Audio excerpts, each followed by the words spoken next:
Welcome sa ating Encounter Night. Palakpakan naman natin ng Lord. Welcome din sa mga nanonood online.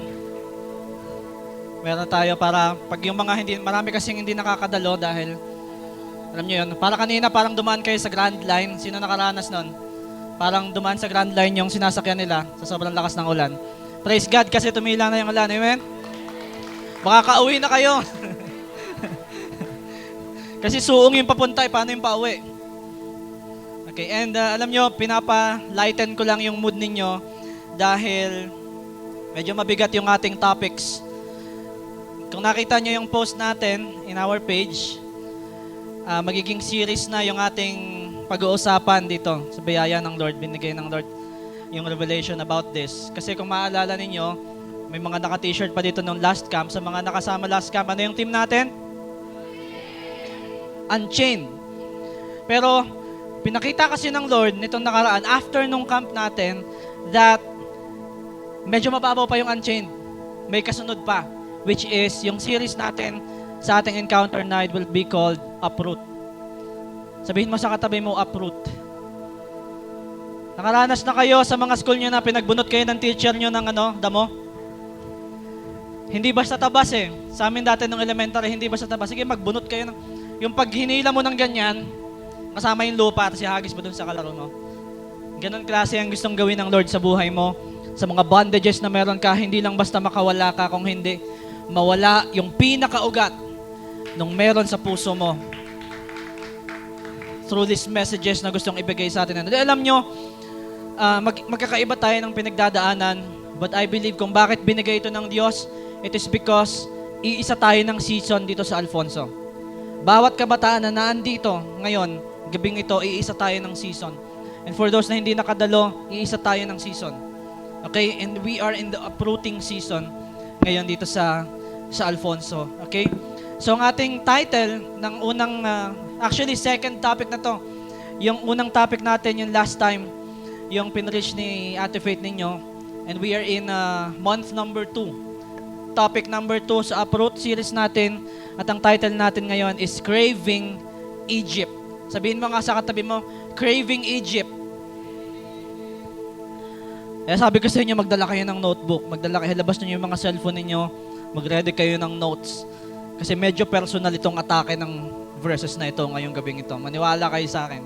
You don't want to miss this message ngayong gabing ito. At kung meron kayong mga Bible, sa Bible apps ninyo, meron kayong physical Bible, taas nga ang kamay ng may physical Bible. Itaas nyo yung Bible nyo. Sige, pakita nyo. Pamukha nyo sa katabi nyo. May Bible ako. Ba't yan ang gamit mo? Hindi mo na binubuksan. Bigay nyo yung Bible na activate nyo, tsaka yung buong table. Ganyan kayo pag mag-church, may sariling table. Para matindi mag-notes pa ganyan. Diyan mo malalaman na talagang mahal mo yung mensahe ng Diyos. May sarili kang table. Buksan niyo yung mga Bible sa Numbers. Numbers chapter 11. Verses 4 to 6. Maigsi lamang ito. And this will be very confusing kung hindi mo mauunawaan. Pero ngayong gabing ito, sa biyaya ng Panginoon, ituturo niya ito sa atin ngayon. Numbers chapter 11, verses 4 to 6. Nasa unahan niya ng inyong Bible, di ba? Genesis, Exodus, Leviticus, Numbers, Deuteronomy, June, July, August. Okay. Alam niyo na. Babasa ako sa New International Version, sa NIV. So kung pareho yung inyong Bible, yung Bible app ninyo, pwede nyo naman ibahin dyan. Numbers 11, 4 to 6. The rabble with them began to crave other food. And again, the Israelites started wailing and said, "If only we had meat to eat. We remember the fish we ate in Egypt at no cost. Also the cucumbers, melons, leeks, onions, and garlic. But now we have lost our appetite. We never see anything but this manna." Manalangin tayo. Aming Ama, mangusap po kayo ng diretso sa amin ngayong gabing ito. May every word that comes of my mouth ay manggaling sa iyo, o banal na Espiritu. Itago niyo po ako sa inyong likuran at gamitin mo ang aking buhay to deliver this message to these young people na mabago ang aming mga buhay sa nais mong ituro ngayong gabing ito. Sa pangalan ni Jesus. Amen and amen. Palakpakan muna natin ulit ang Panginoon.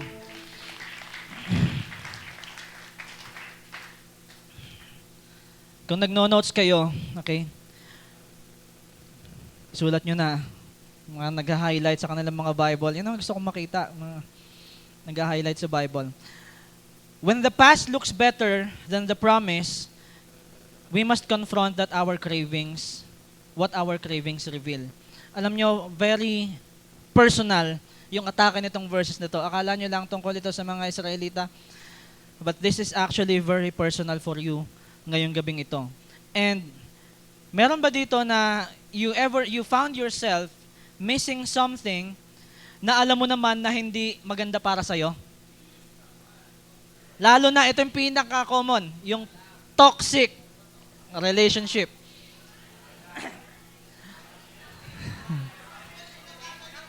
Alam mo naman na hindi makakabuti sa'yo, pero meron kasing mga gabi na parang nagre-relapse ka. O wag tayo, umalis tayong kaunti sa relationship. Merong mga gusto itong katawan natin na alam naman natin na pag ginawa natin, hindi makalulugod sa Diyos o hindi maganda para sa atin. But we still crave these things. Okay? Mga bagay na alam natin na ayaw ng Diyos. Kahit simple lang, okay? Pinakamababaw, medyo masakit to. Yung pag-crave natin sa junk food. Ayan, patay tayo. Na alam mo naman na, kasi anong sabi ng Diyos, di ba? Our body is the temple of the Holy Spirit. And then, you come to a time na alam mo naman, ano ba yan? Magda-diet na nga ako. Magbabagong buhay na nga ako. And then, wag tayo sa junk food eh. Mag-ano na lang tayo.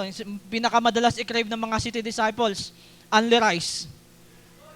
Sino dito sino pinakamataas ang record dito sa only rice? Sige. Si Julian, ilan yung sa'yo, Jules? 11? May tatalo ba sa 11? Ilan? 12? Naranasan namin sa City Disciples, nag-jogging, bago pa lang bukas yung bypass road. So nag-jogging kami doon. Tapos pagkatapos namin, kakapagod. Tara, Sarah Mills. Dito sa Marahan dati, nag-only rice kami. Si Sam, naalala ko nung time na yun, tinatago na yung manok doon sa ilalim ng kanin. Kasi ayaw na yun. Sobrang dami na nakain.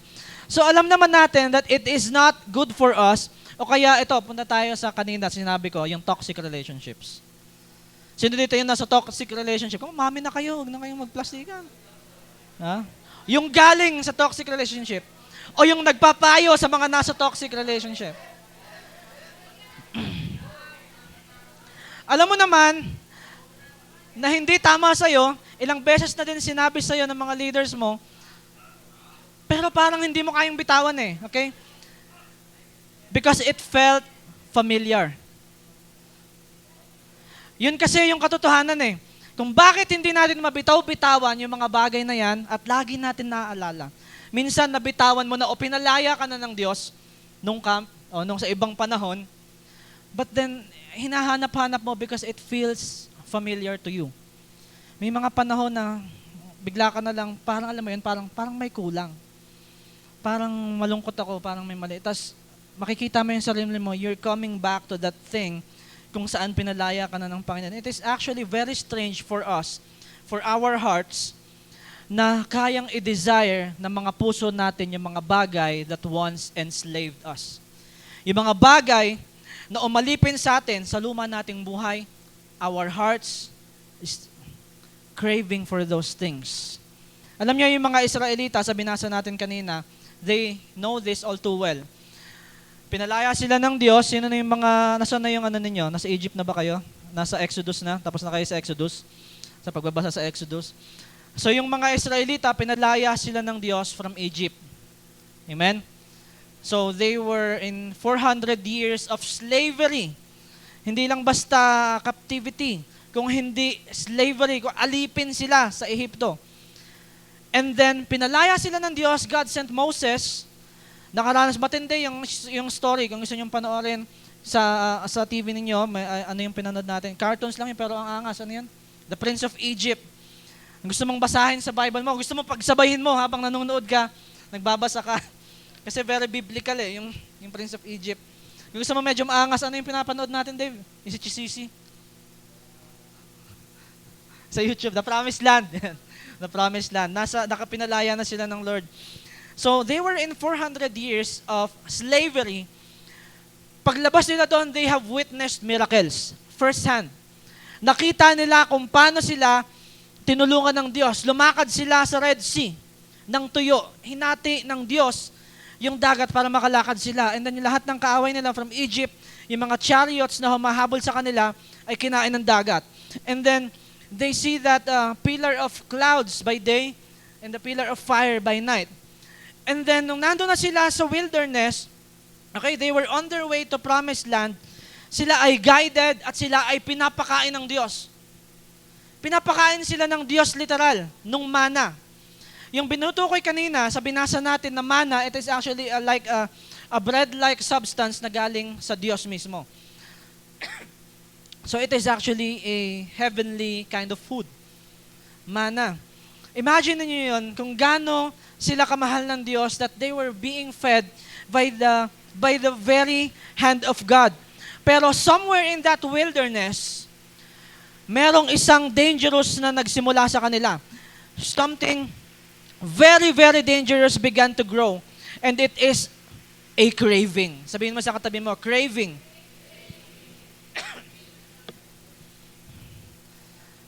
Isang craving yung nagsimula sa mga puso nila. Hindi lang basta sa pagkain. Okay? Kasi yung nabasa natin kanina, nag-enumerate sila ng pagkain. But they were actually craving for Egypt. It is actually very strange for me na alam naman nila na alipin sila doon, hindi ba? And then, dito sa Numbers 11, bigla nilang naramdaman that they were craving to go back to Egypt. It is strange, pero kadalasan tayo in the present times, katulad din tayo nila. Wala tayong pinagkaiba sa kanila. Pinalaya ka na ng Diyos, but you were still craving for the things na nag-umalipin sa iyo in your past life. They were craving for what they thought they have back nung nasa bondage pala sila sa Egypt, nung sila ay slaves pa. And they started looking backwards instead of looking forward sa Promised Land. The land of milk and honey. Na inaasam-asam nila. Alam nila dadalhin sila ng Diyos. Kaya nga sila pinaalis sa Egypt. But they started looking back to the things, to the food, to the place kung saan sila pinalaya ng Diyos. And God brings us out of something. Tayong lahat na nandito, naniniwala ako, at kung meron pa ditong hindi nakakaranas, the Lord is very open na palayain ka sa mga bagay. Pero alam mo, 80%, 90% ng mga tao na nandito ngayong gabing ito have been set free from something. Pinalaya. Kaya ka nga nandito, kaya ka nga nasa church.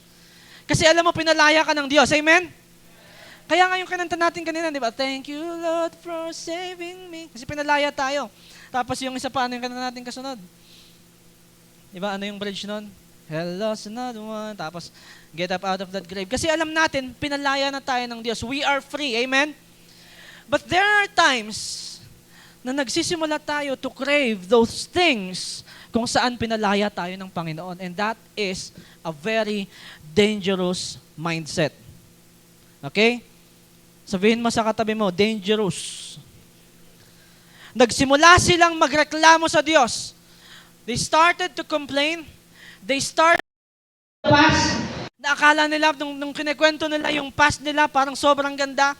And they started to despise God's provision. Yung pinoprovide sa kanila ng Panginoon, ayaw na nila. Kasi gusto nila yung naranasan nila dati. Yung familiar sa kanila. And if we are being honest, lahat tayo, we have been there. And merong iba sa inyo, karamihan sa atin dito sa lugar na ito, you are actually in that place ngayong gabing ito. Kaya sabi ko sa inyo, this is very personal ngayong gabing ito. Okay? Hawakan niyo lang yung puso niyo kasi masasakit tong mga sasabihin ko. But when life gets uncomfortable, we start craving what He delivered us from. Pag nagsimula yung mga problema, nagsimula yung Nandun ka na ulit sa lugar kung saan uncomfortable ka. Nandun ka na ulit sa church mo and you're wondering, ba't ba ako naandito? Lagi na lang akong pinapagalitan. Lagi naman akong napupuna. O parang ipapasa na yata sa akin yung leadership. Ang kukulit ng mga youth. Diba? Ba't ba ako nandito? Ba't ba ako nag-aaksaya din panahon dito sa mga batang to? Diba? Ba't ba ako nag-aaksaya ng panahon manalangin? Bakit ba ako nandito? Dapat ginagawa ko na lang kung ano yung gusto ko eh. And you start to become uncomfortable kasi naalala mo, parang mas masaya pa yata yung buhay ko dati. Kasi nagagawa ko yung pwede kong gawin. Di ba? Pwede ako magjowa ng ilan, ng 3 times a day. Di ba? Pwede ako manood ng corn. Di ba? Kasi walang magbabawal sa akin. Hindi naman titingnan ni Kuya G yung ano ko, yung history ko. Outs. Agay. Pagbalik tayo sa verse 4, ang sabi dyan, the rabble with them began to crave other food. Alam niyo kung ano yung rabble? Okay? Sa Hebrew, yung rabble, it is pronounced asafsuf. Sabihin mo sa katabi mo. Para may matutunan kayong bago. Asafsuf. Yan yung rabble, okay? Ano ba yung rabble na yun? Kasi parang, hindi ako familiar sa word na yun eh. Parang ano yung rabble? Ano yung rapple? Hindi, okay? Yung word na rabble, it refers to a mixed multitude. Mga non-Israelites who left Egypt with God's people. Kung mababasahin nyo yung Bible ninyo, balikan ninyo yan, i-note nyo na lang, mamaya nyo nabasahin, Exodus chapter 12, verse 38. Sa mga nakapanood na nung The Promised Land, ito yung mga tao na katulad ni Chisisi. Naalala niyo si Chisisi? Yung Egyptian, kasi nung doon sa The Promised Land sa YouTube, panoorin niyo, ang saya. Nung kinain ng tubig yung mga Egyptians, merong isang lumabas na nasa dulo na siya eh. Umahon siya, wala na yung mga tropa niya. Kinain na lahat, siya na naiwan. So ginawa niya, nagpanggap siya na Israelites. Hindi niya alam na pwede naman talagang sumama. So yung mga Israelites, inallow nila na may mga sumama sa kanila nung lumaya sila sa Egypt ng mga hindi Israelites. Ang tawag sa kanila ay rabble. Okay, yun yung rabble na tinatawag. Ito yung mga outsiders na wala silang share doon sa covenant identity ng Israel. Okay? At yung cravings nila, ito yung nag-steer ng discontent. Tingnan nyo kung gaano ka-messed up yung nangyari dito sa verse natin. Isa-isahin natin, okay? Kasi nung sa verse 4, sabi, the rabble with them began to crave other food. Hindi naman yung mga Israelita yung naghanap ng pagkain from Egypt. Ito yung mga kasama nila. Yung mga nag-i-influence sa kanila. Yung mga bagay, yung mga tao na nasa paligid nila. Kaya kailangan nating maintindihan that influence shows that spiritual community matters. Sino ba yung mga tao na kasama mo ngayon? Kasi baka kaya ka bumabalik sa lumang mong buhay dahil sa mga kasama mo. Kasi maniwala kayo sa hindi, umamin man tayo sa hindi, nung camp, ilang araw tayo nandun? 4 na araw. Nakaisip ka ba bumalik sa dati mong buhay? O araw-araw, pagkagising mo doon sa camp, uy, di ba, pag alarm nung wake up call, yes, magdi-devotion na naman kami. Di ba? Taas ang kamay nang wala nung camp. Kawawa naman kayo. Next camp na lang. Pagkagising, yes, magdi-devotion na. Asan na yung team ko? Asan na yung mga kulay violet dyan? Asan na yung mga kulay green? Okay? Tapos, biglang magpapatugtog ko yun. Tenen. Pero kahit na bagong gising, kapag pinasayaw ka, masaya ka, kahit naliligo ka nga eh. Diba? Nung naandun ka sa camp, honest question, naalala mo ba yung luma mong buhay? Or you're looking forward to kung ano na naman yung gagawin ng Diyos? Kailan ka nagkaroon ng craving sa luma mong buhay? Nung ang kasama mo, yung mga kasama mo, hindi na ulit yung same spirituality na meron ka. Nung nagbalik tayo sa school, lalang sa karamihan sa inyo ay mga estudyante. Nung nag-back to school, nung nagbalik ka na sa sarili mong kwarto, nung bumalik ka na sa sarili mong bahay, nung exposed ka na ulit sa mga tao na hindi ka pareho mo ng pinaniniwalaan, you started to crave the things kung saan ka pinalaya ng Diyos. Amen?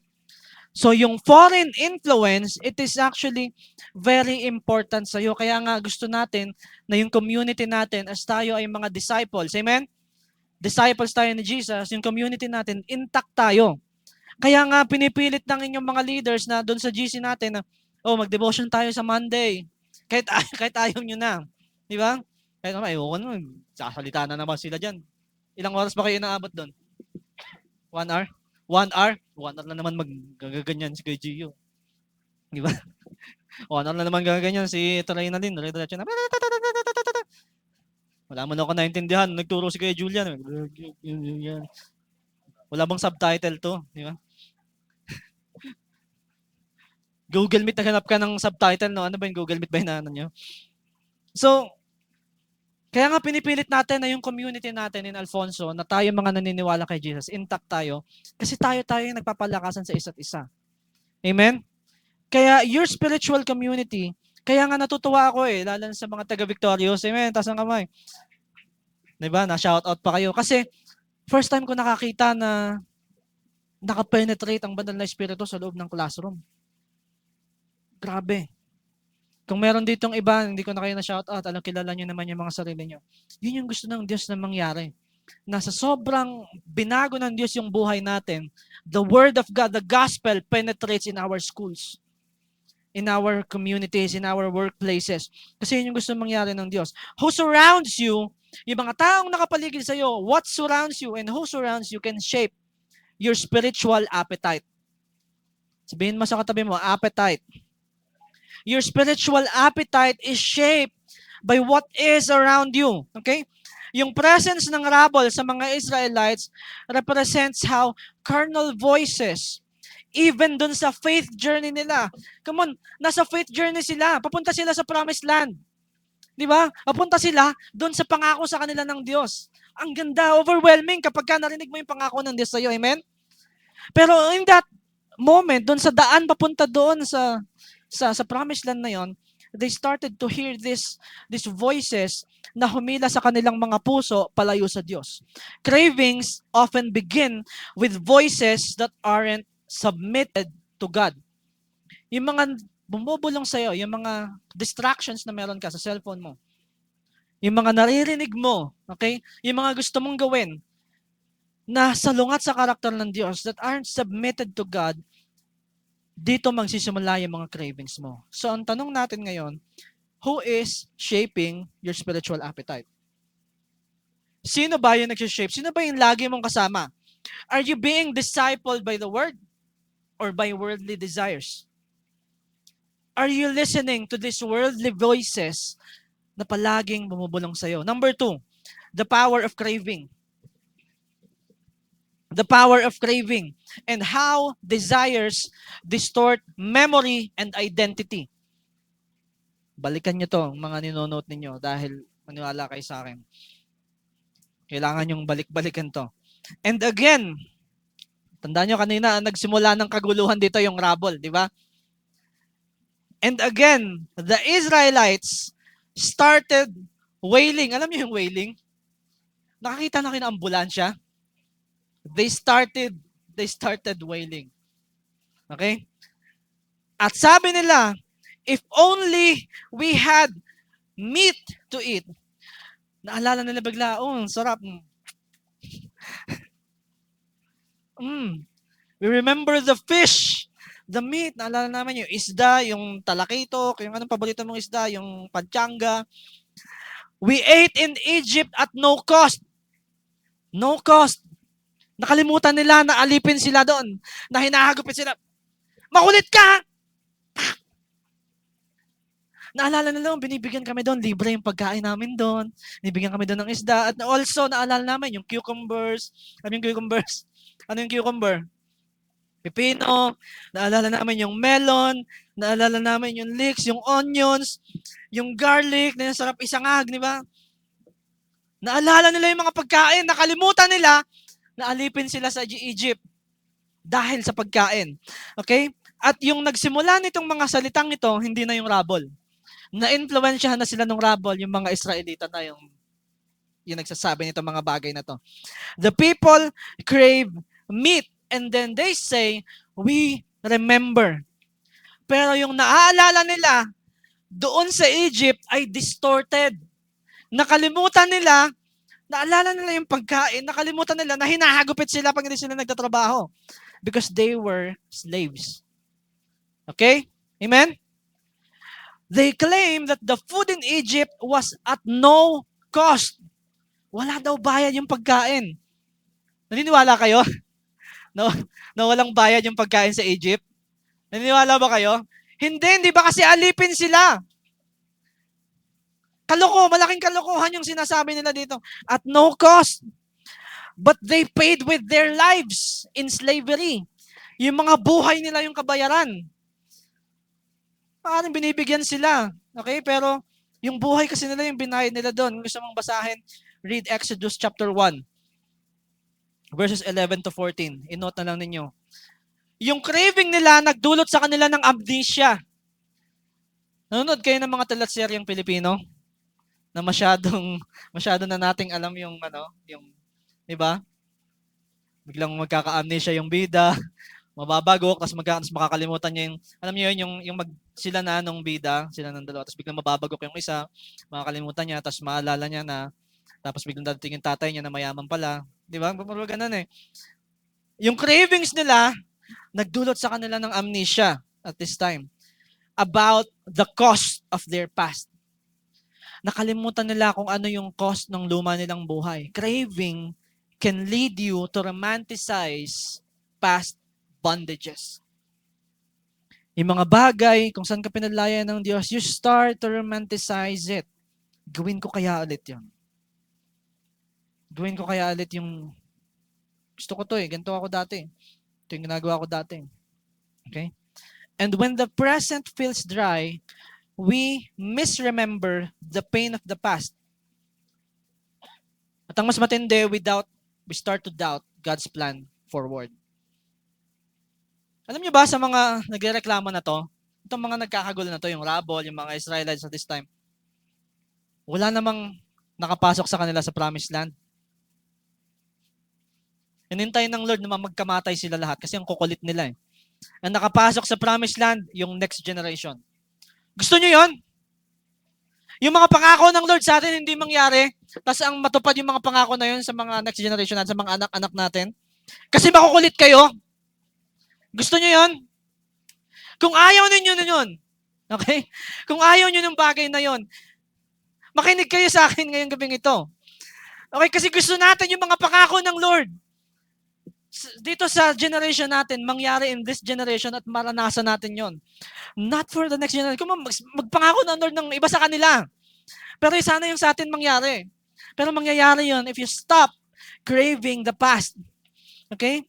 Have you glorified what God has already freed you from? Yung mga bagay kung saan ka pinalaya, you start glorifying it. Magjowa kaya ulit ako. Tago ko kay Kuya Gio. Ang kulit niyan eh. Nitingnan niya yung mga chat namin. Huli kami ni Baby Shark. Baby Shark. Tapos papangalanan mo yung jowa mo ng Globe. O longganisa seller.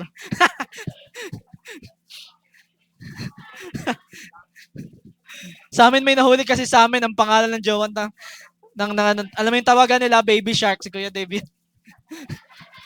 Bata pa siya noon. Nahuli niya Ate Pedro, sabi, Dave, sino tong Baby Shark? Sabi, hindi, wala na kami niyan, tipid. Hindi. Pero sila pa, sabi niya, hindi, bibitaw, ko na, i-break ko na, tipid. Kasi sinabi niya, pero hindi niya naman talaga. Kunyari, break lang. Kunyari, break. Okay? Pinalaya ka na ng Diyos sa mga maling relasyon, but you start craving it eh. So you go back. Diba, Baby Shark? You go back to these things. O huwag na tayo dyan. Doon tayo sa mga medyo personal, sa panonood ng corn. Pinalaya ka na ng Diyos sa panonood ng corn. Hindi to mahilig manood ng corn. Pag may tumaas ng kamay, makaka-receive ng pagpapala. Walang umaamin. Titigas ng mukha nyo. Alam ko naman, magkatinginan tayo dito ngayon. Ang akin mga cellphone nyo. Kala nyo, pagka nag-incognito kayo, hindi ko na makikita. Hacker man. Hindi ako kilala. Sino dito yung mga pagbukas ng TikTok niya, puro anong lumalabas? Yung algorithm ng mga apps mo sa cellphone, pagbukas, karimari-marim ang lumalabas. Pastor, paborito ko yan, Pastor eh. Alam mo na pinalaya ka na doon ng Diyos, but then you start craving it. When you start craving the sin na gustong-gusto na itong flesh natin. Gustong-gusto ng katawan mo. Okay? Don't let discontent rewrite your testimony. Alam niyo kung ano yung nire-risk ninyo? Alam niyo kung saan kayo, ano yung nare-risk kapag when you start craving these things at you actually go back to these cravings? It is one thing to crave, but it is another to give in to these cravings. And when you start to go back, alam niyo kung ano yung nare-risk sa mga bagay na yan, yung calling ninyo. Number 1, yung testimony nyo. Pangalawa, yung calling ninyo. Akala nyo laging available sa inyo yung testimony, ay yung calling ninyo? Merong mga calling na lumilipas. Paano pag tinawag ka ng Lord maging youth leader? Tapos pasaway ka sa Lord habang youth ka pa. Tingin mo youth leader ka pa din pagdating mo ng 35 years old?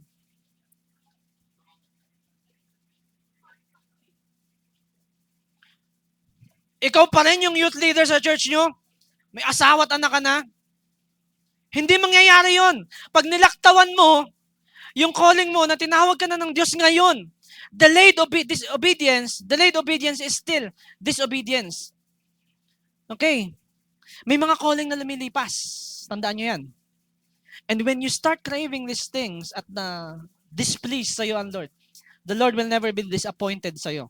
But He can become displeased and grieved. Okay? Nakalagay yan sa Acts. The Holy Spirit can be grieved. Is grieved sa'yo. You're risking your calling. And you're risking your testimony sa ibang tao. Amen? Masakit ba? Number 3, the voice of craving. Complaining as worship in reverse. Kanina nag-worship tayo. Alam niyo yung kabaliktaran ng worship? When you start to complain. Yung pagrereklamo, sino dito yung reklamador? Praise God sa yung honesty. Yung mga reklamador sa Diyos, that is actually reverse worship. Tingnan nyo yung nakalagay. Tingnan nyo yung nakalagay. Okay? Sa verse 4, again, the Israelites started wailing. Alam nyo yung wailing? In Hebrew, baka. It implies loud. Sabihin mo sa katabi mo, loud! Emotional grief. Hindi lang ito basta casual na complaint na magreklamo ka. Hindi, yung complaint na to sa Diyos, pasigaw. Talaga nilalabas mo yung laman ng puso mo. Naladayo ka na ng ganito. Gusto ko na yung ganun eh. Masarap yung ano dun eh, yung onions, yung leeks, yung garlic, yung isda. Okay? Hindi ito quiet longing, hindi ito patago, but this is actually public. This is a worshipless protest. It is a heart in revolt against God. Ito ay complaint. In public, it is loud, and it is influential. Naririnig ito ng ibang tao. And it infects the whole community. Nahahawa yung buong community sa kareklamadoran nila. Notice how the rabble started it, but it is actually the Israelites who started wailing. Okay? When craving is unchecked, pag hindi mo na-check ngayong gabing ito, yung mga craving mo, it will turn into complaining. Lord, ba't mo ba ako nilagay dito sa mga to? Lord, bakit ba ako nandito sa church ko na to? Insert your name ng church mo. Ang gulo-gulo naman, di ba pwedeng doon na lang kami sa City Disciples? Parang masaya sila. Hindi nyo lang alam. Suntukan kami dito. Hindi nyo na saksihan kung paano kami magsuntukan sa City Disciples dahil makukulit kami lahat. Kada kasama ako yung pastor ha. Ako yung number one. Akala nyo joke yun? Ako yung number one na makulit. Okay, kung merong pinakamakasalanan sa City's Disciples, ako yun. Hindi ko nahihiya yun. Kasi doon ako binago ng Diyos eh. No? Si Dave, yan, magbabalibaga na kami niya. May naibalibag na nga eh. May naihagis na nga eh. Hindi nyo alam, doon ka tayo, parang masaya doon sa City Disciples, kanta-kanta lang sila. Hindi, mababalibag ka pag lumipat ka ng church. So, when you start to complain, ba't ba ako nandito, Lord, sa insert your church? Hindi ako dapat nandito. Magulo. Ang daming mga generational curse, ang daming mga ang daming mga tradition na hindi naman dapat. Yung mga kantahan namin, hindi masaya. Yung mga gusto ng mga matatanda, yung mga, Lord, gusto ko na umalis. Gusto ko na lumipat. Kasi huwag kayong lumipat sa amin, mababalibag kayo, maniwala kayo sa akin. Nanapok kami dito. Pag walang Bible, walang notebook, pag Sunday, sapok. Doon pa lang, papasok pa lang yan. Wala kang Bible ha. Yan, dinidiscourage ko lang kayo na tumalon-talon ng church. Okay? Pero totoo yun. Okay? Kala nyo joke yun. Totoo yun. Nag-iba yung opinion nila. Hindi na nga ako nilipat doon. Sapok ako ni Ate Faith. Cravings unchecked becomes complaining. At yung complaining na yon, it is a refusal to trust God's character. Kapag ka daw nagrereklamo ka sa Diyos kung saan kanya nilagay at kung ano yung pinagdadaanan mo at the moment, at kung saan kanya pinalaya ay binabalikan mo, nagsisimula ka na mawala ng tiwala sa karakter ng Diyos. And it is very dangerous. Craving isn't about what is missing, kung ano yung nawawala. It is a challenge to God's leadership. Gusto kong maintindihan nyo kung gaano kabigat yon. When you start complaining, you are actually challenging God's leadership. Na siya yung may hawak sa buhay mo, supposedly, you're challenging it. Na siya yung kalooban niya dapat yung mangyari sa'yo, you're challenging it. Then when God says na, wag yan anak, hindi yan makakabuti sa'yo, you're challenging His leadership sa buhay mo. Wag mong gawin yan, hindi makakabuti sa'yo, you're challenging Him.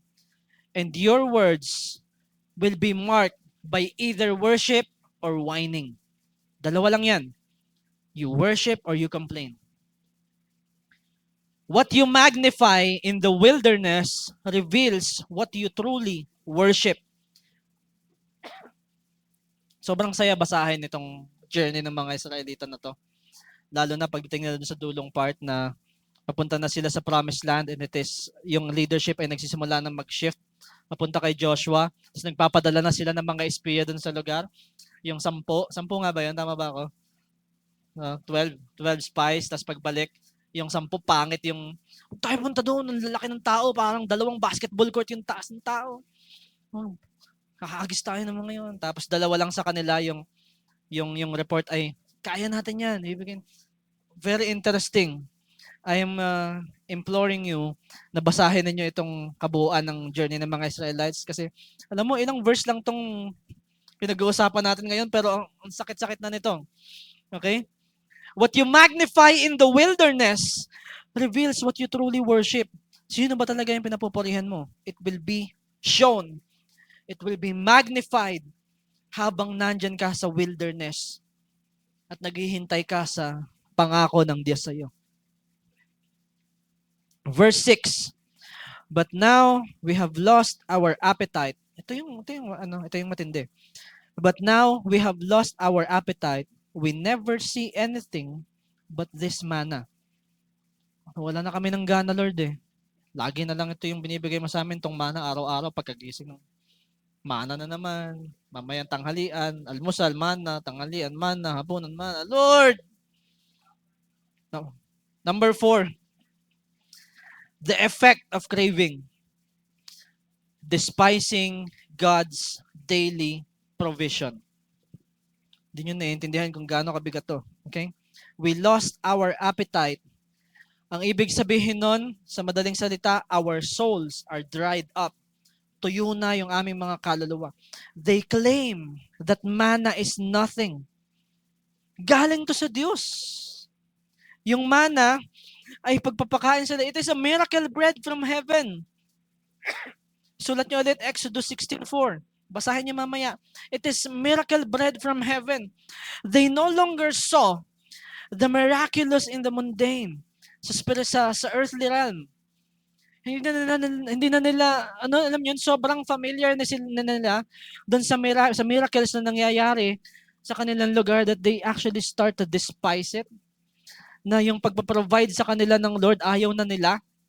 Okay? When craving dominates, commitment dies. Pag nagsimula kang mag-crave and you jump into that craving at ginawa mo talaga yung kung saan ka pinalaya ng Lord, yung commitment mo sa Diyos mamamatay.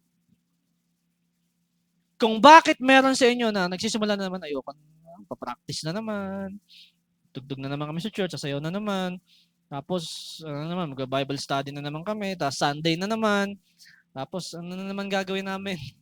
Ano na naman pakulo ni Pastor?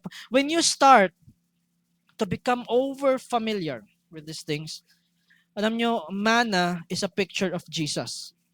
And they started to despise it. Jesus is the bread of life. Kung gusto niyong basahin sa John chapter 6, verse 31 to 35, manna is a picture of Jesus. It is actually pointing to Jesus. And the Israelites, nagsimula silang i-despise yung manna. To despise manna was to despise God's grace. Hindi nyo nagigets kung gaano kabigat yung pinagsasasabi nila. And obviously, hindi rin nila nagigets kung gaano kabigat yung pinagsasasabi nila at this time. They were underestimating yung daily grace na binibigay sa kanila ng Diyos. And sometimes, most sacred things become boring when we lose sight of the one who gave them. Pag nawala yung focus mo sa Diyos, yung mga ginagawa natin in the church, it starts to become boring. Sabihin mo sa katabi mo, boring. Sino dito yung bird na sa church? Ano ba yan? Ito na naman mga to. Linggo-linggo na lang kami kikita. Okay, number 5. The call to uproot. Repentance before ruin. Alam niyo kung bakit nito pinag-uusapan ngayong gabing ito? Kasi hindi pa huli ang lahat para sa inyo. Okay? Alam niyo, hindi sila nakapasok sa Promised Land. Tumanda na sila nun. Sino mo yung katabi mo kung matanda na? Hindi pa naman masyado. Ako yata pinakamatanda dito ngayong gabing ito. Okay? I am 32 years old. Ha? I am 32 years old. Pero kasi mga yung pag tingnan mo yung katabi mo, naman bata pa siya pero mukha na siyang tatay. Okay? Nagkaka-personalan na. Sabi mo pa, hindi. Sinabi ko naman kanina, di ba, na personal yung atake ngayon. Joke lang, okay? Kung bakit natin ito pinag-uusapan at bakit ka nandito sa mga nanonood din online, hindi pa huli ang lahat. Okay?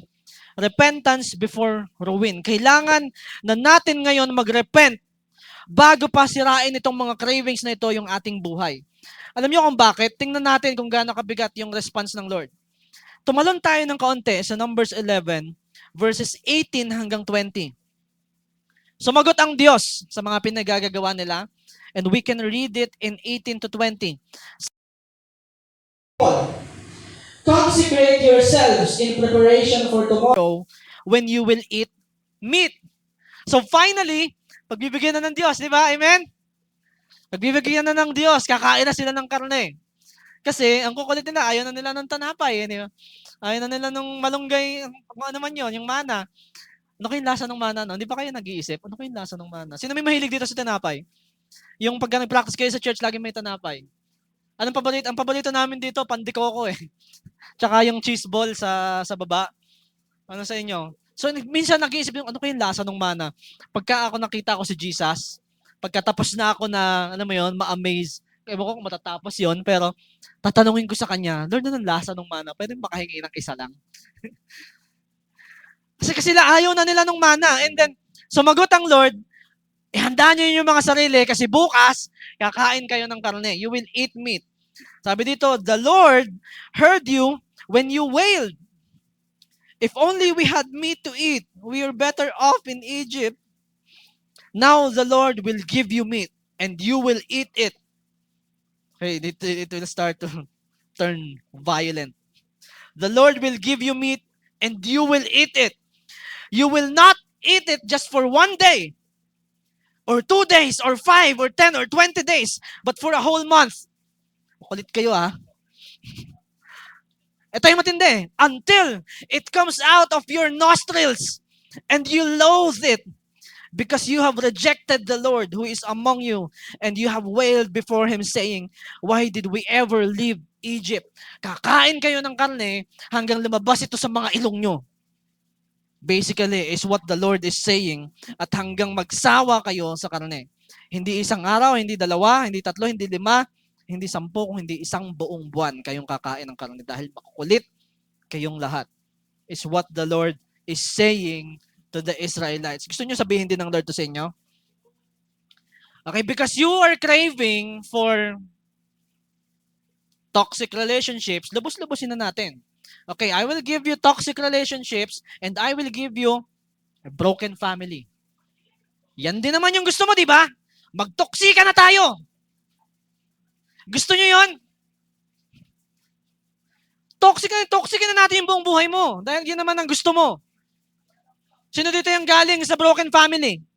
Kinikrave mo yan, ha? Kinikrave mo? Sige, ibigay natin sa iyo. Yun yung nangyari sa mga Israelites. Gusto nyo mangyari yun sa atin? Di pa tayo tapos.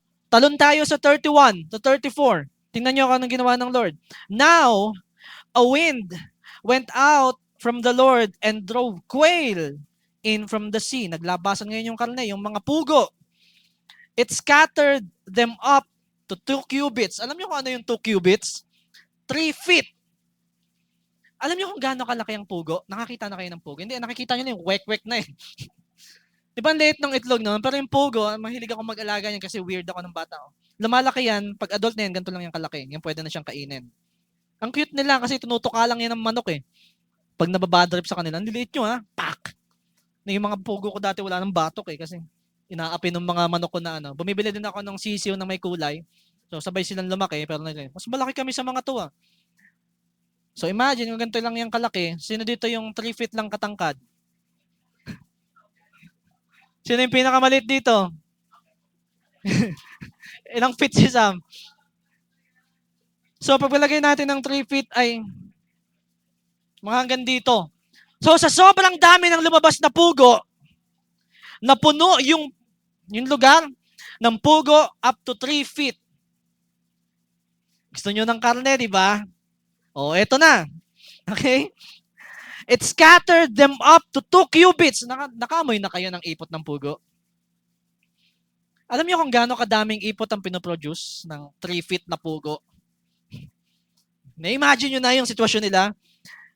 3 feet deep, 2 cubits feet deep, all around the camp. Panoorin nyo yung ano, come on, I implore you. Yan. The Promised Land, kung gaano kalaki yung camp ng mga Israelita para ma-realize nyo kung gaano kadaming pugo yung lumabas. Kasi 12 tribes to. Buong nation to ng Israel, 12 tribe. Hindi natin alam kung gaano, ilang libo yung meron sa isang tribe. At yung buong camp nila, punong-puno ng pugo up to 3 feet. Tignan nyo kung gaano ka-messed up yung nangyari, okay? As far, nabasa nyo na ba? As far as a day's walk in any direction. So kung maglalakad ka sa isang araw, sa isang direction, isang araw mo yung lalakaran yun, ganun kadami yung 3 feet na pugo. In all directions.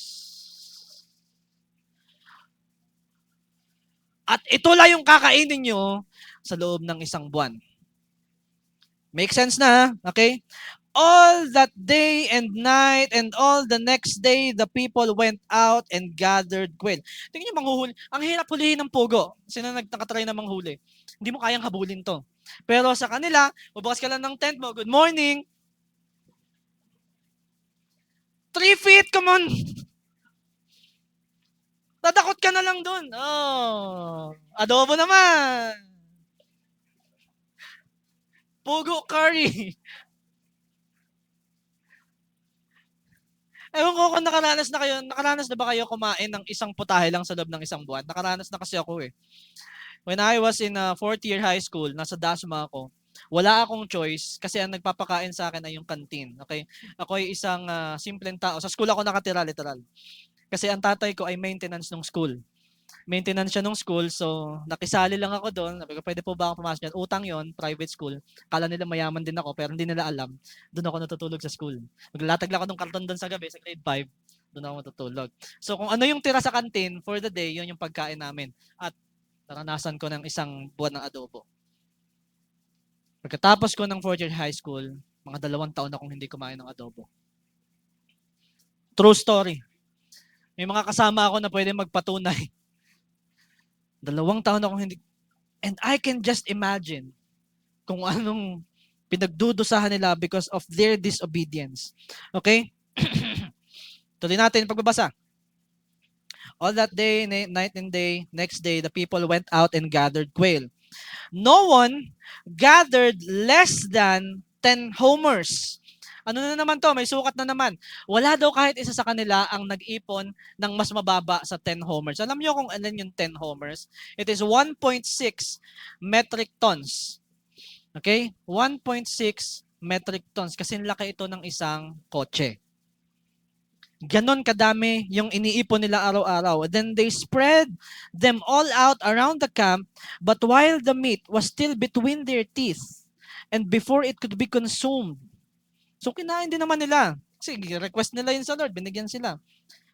The anger of the Lord burned against the people, and He struck them with severe plague. Therefore, the place was named Kimbroth Hatava, because they buried the people who craved other food. Ibinigay sa kanila ng Diyos kung ano yung cravings nila. Gusto niyo yan? Makukulit kayo, di ba? You were craving for these things. Tinanong ko kayo kanina, ano ba yung kine-crave mo sa lumamang buhay? Gusto mo yan? Huwag niyong hintayin. Sige, dahil gusto mo yan, ibibigay ko sa'yo. Huwag niyong hintayin na ibigay sa'yo ng Lord kung ano yung craving mo, and it starts ruining your life. And it will turn into judgment. Psalm 106:15, nakasulat ito doon. So He gave them what they asked for, but sent a wasting disease among them.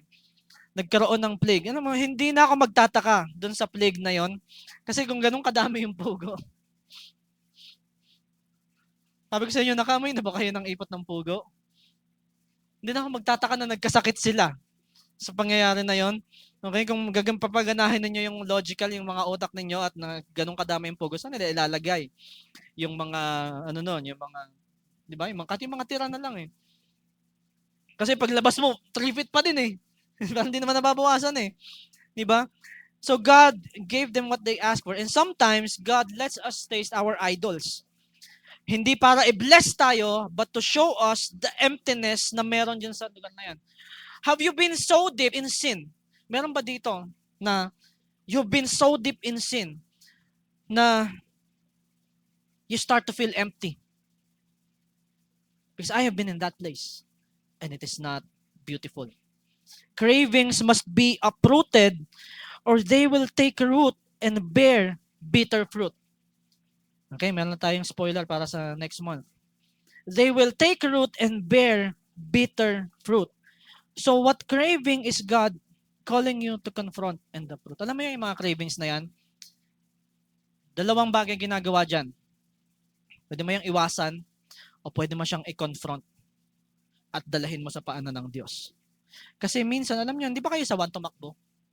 Di ba kayo nagsasawa na pagka merong cravings, tatakbuhan mo na lang? But what if we start confronting it and we start giving it to Jesus? Lord, ayaw ko na nito. Alam ko, pinalaya mo na ako eh. Can I walk in freedom from now on? Kasi freedom doesn't come by feeding the craving. Alam niyo kung saan tayo magiging malaya? When you starve your craving. Pag sinimulan mong gutumin yung sarili mo sa mga bagay na kine-crave mo ng katawan mo, and you start trusting God, Dito magsisimula yung paglakad sa kalayaan. You cannot walk in the promises of God and still crave the place of your bondage. Alam niyo kung bakit marami sa inyo? Alam niyo kung bakit marami sa inyo na alam niyo yun? Sino dito yung nakarami na ng Encounter Life? Sino dito yung kasama nung camp? Sino dito yung nakarami na yung nag-pray sa iyo? Hallelujah. Kapatid, lumod ka. Sino dito yung na-deliverance na? Di ba? Pero paglabas mo, pag-uwi mo, parang hindi pa rin naman ako malaya. Alam niyo kung bakit? Ang kalayaan kasi na binigay ng Lord sa atin, nilalakaran kasi yon. So magtataka ka, ba't pinalaya naman ako ng Lord? Bakit nandito na naman ako? Kasi pinipili yun araw-araw. Kasi yung craving sa luma mong buhay, it will knock on your door every day. And when you give in to these cravings, the Lord will give you what you crave for.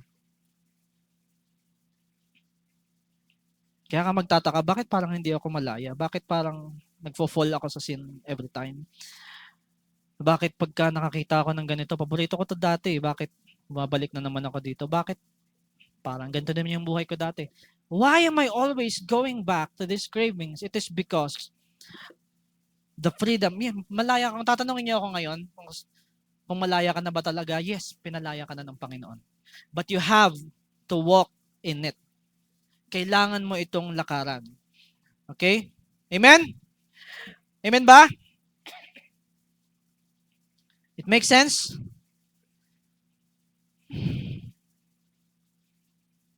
Ito mga bagay na to, alam nyo, kung bago kayo tamaan ito, sino unang tinamaan ito? Ako naman.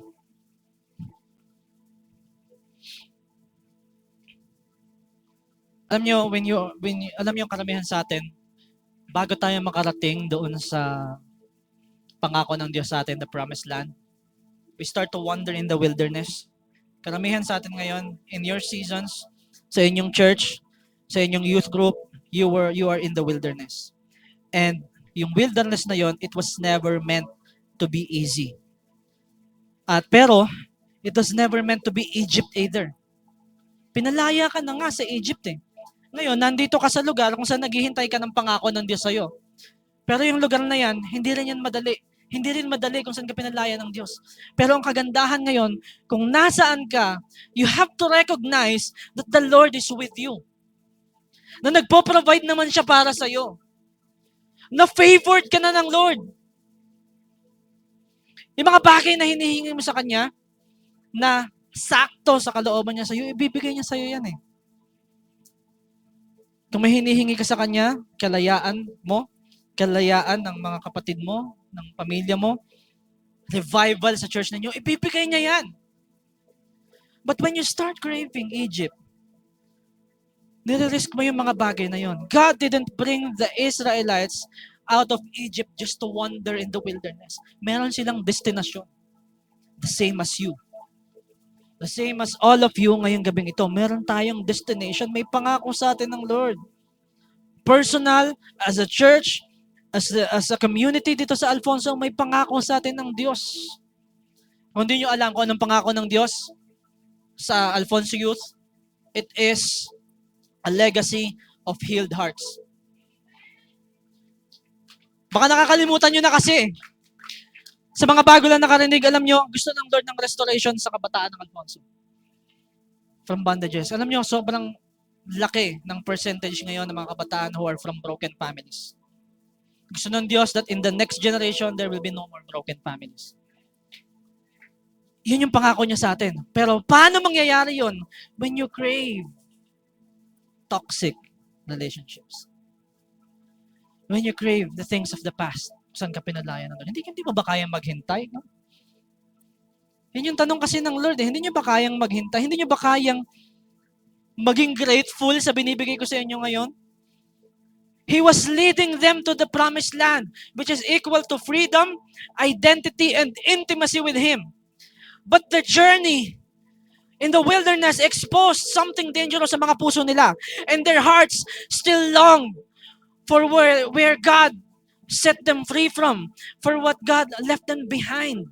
Yung iniwanan nila, they started craving it, na yun na-expose yung totoong laman ng puso nila. And come on, Kung ina-expose nito ngayong gabing ito ng message nito, kung ano yung laman ng puso mo, ito na yung pagkakataon na isuko yan ng buo sa Diyos. Na paglabas mo dito sa pintuan na to at pagbalik mo sa church mo, you will start to walk in freedom. Hindi na basta malaya lang sa bibig, sa kanta. Kalokohan yan. You will sing for freedom and you will not experiencing it.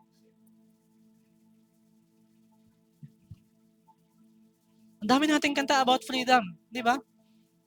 And then when pupunta ka sa church, kakanta ka about freedom, pas pag uwi mo, you're actually in bondage of sin, of these things that you're craving. Gusto ng Diyos ngayong gabing ito that you start to experience true freedom. Totoong kalayaan na nilalakaran araw-araw. They had been physically delivered from Egypt, yung mga Israelites, but they were spiritually divided. At kung magiging honest tayo, karamihan sa atin in this place ngayong gabing ito, we are in the same boat as the Israelites. Yes, niligtas tayo, tinanggap natin si Jesus. Yes, we have been saved. Yes, we have been set free. But every now and then, a craving knocks on your door. At ang malungkot dito, alam niyo yung craving na yan, yung temptations na yan about craving when it knocks on your door. Wala naman mangyayari kung hindi i-ignore mo yan. O sabihin mo, Jesus, ayoko, ito na naman, ayoko po nito. Alam niyo kung kailan yan nagiging masama talaga? When you start to complain. Pangalawa, when you give in to those cravings. Every now and then, a craving rises. A desire for something familiar, for something comfortable, for something indulgent, and even if it is just, alam niyo, kahit minsan lang, and even if it once enslaved us sa luma nating buhay, in those moments, we have to decide, will I crave Egypt or will I trust God in the wilderness? Hindi ka dinala ng Diyos this far just to leave you hungry. Hindi ka pinalaya ng Diyos para araw-araw ng buhay mo, you start to crave for the things of the past. He's providing for you. He is teaching you to feast on His faithfulness. He is teaching you to trust Him.